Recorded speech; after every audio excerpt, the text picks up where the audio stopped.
Alrighty, so you've driven through the toll, you're wanting to know how to pay it. This is for you Queensland people here.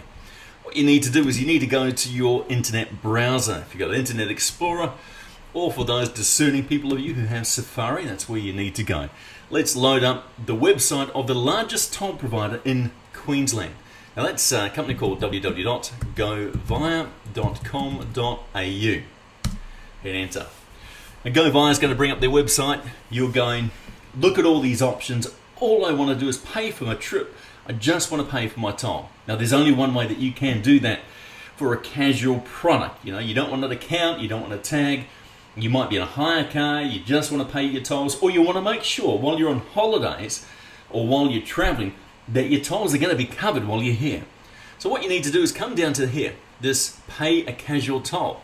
There you go, it tells you for visitors and frequent users. Click on that. Brings you up a lovely page. Created the terms and conditions, you can click to load them, have a look at them. I accept the privacy policy, it's all standard stuff. Now, this is assuming that you've traveled, this is within 3 days of travel you're paying your toll. Because if you're not, you are going to need to leave this page, come back straight up here to contact us, and give that 133331 number a call. You need to call the call center, because if you have traveled outside of 3 days, a retailer is not going to be able to help you. The automated phone service will not be able to help you, and the website will not be able to help you. To avoid administration fees, and I tell you, they can be expensive, you take the time, call that number.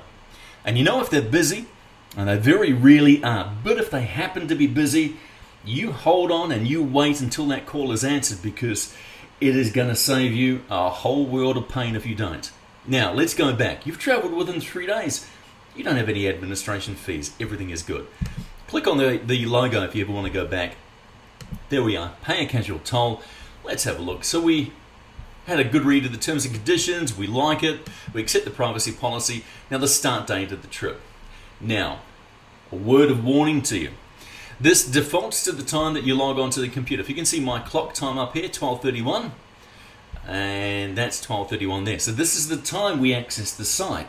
So you've traveled early today and you think, oh yeah, it's the right day. That's fine.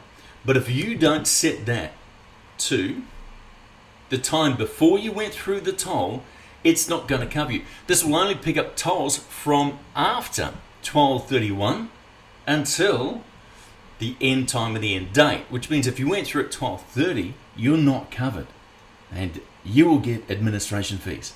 So click on this. All right, it shows you where you can backdate that. You can go back 3 days to the 19th. It's brilliant. So you know if it's the 18th, give that 133331 number a call. So you travelled on the 19th, or you picked up the car on the 19th, and let's say you flew into Brisbane Airport, your flight landed at 6:30, you picked up that hire car at 0700 hours. Make sure you set it from the time you pick up the hire car, not the time you go through the toll. Give yourself a little bit of leeway, some flexibility, because if you're on, say, New South Wales time, daylight saving time, and you haven't adjusted your watch, you need to look out for that, because this is Queensland time. It won't accept anything else. And the end time. Now the end time you can set for 30 days.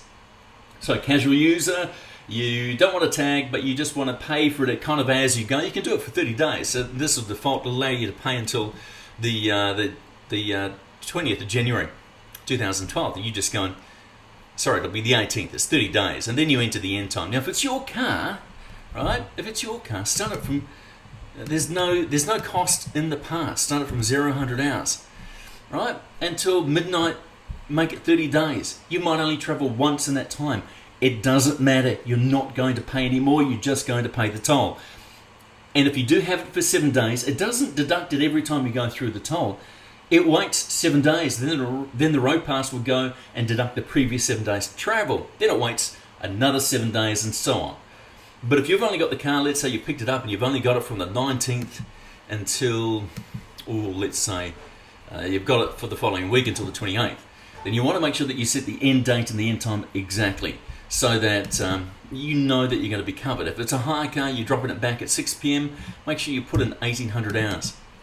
Make sure you put it in the time that you drop it off. So while you've got possession of the vehicle, your pass covers you for any tolls in Queensland. Now we're at the Go Via website, but this will cover you for any tolls, including flow tolling, and it can backdate flow tolling 3 days. If you're not within 3 days, then you need to go to flow tolling, and you need to give them, if you've gone through the tunnel of the Go Between Bridge, the Clem 7 tunnel, then you need to go to flow tolling.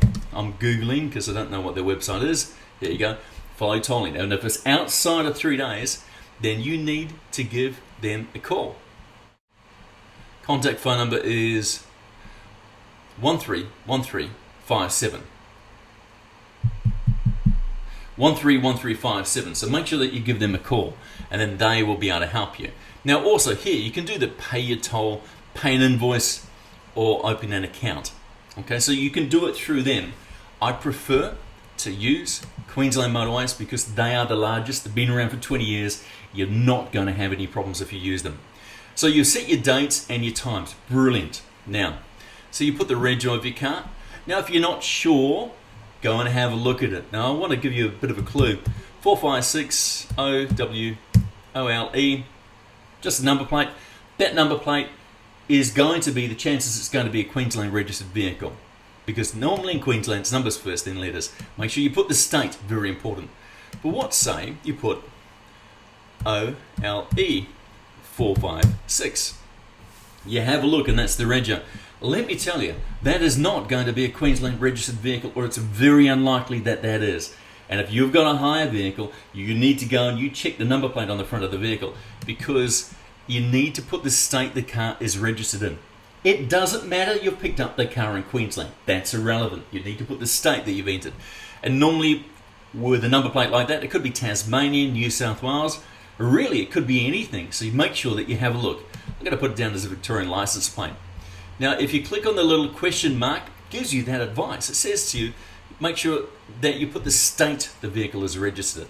All right. It also tells you if you've got a federal or interstate plate, select the plate that it's been issued. Australian Defence Force, contact Queensland Motorways. 133331. Beautiful. All right. So you've got the vehicle right. You've got your dates and times right. Enter your credit card details. Click next, and it'll issue you a reference number. Print out your screen, save it. All done. That's all you need to do. And if and for those of you're on holidays, you've got your hire vehicle, you're covered for any tolls. But look, if you have any problems, you've got to call that phone number. Now,